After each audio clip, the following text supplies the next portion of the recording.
You ask Tiger to solve. This deals with linear equations with one unknown. The final result is w equals 5. Let's solve it step by step. Group all w terms on the left side of the equation. Subtract 15w from both sides. Group like terms. Simplify the arithmetic.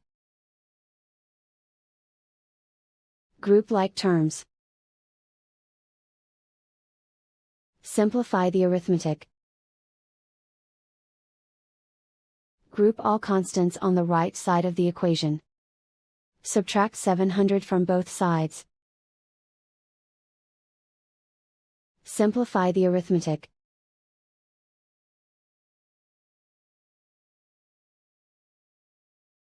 Isolate the w. Divide both sides by -50. Cancel out the negatives.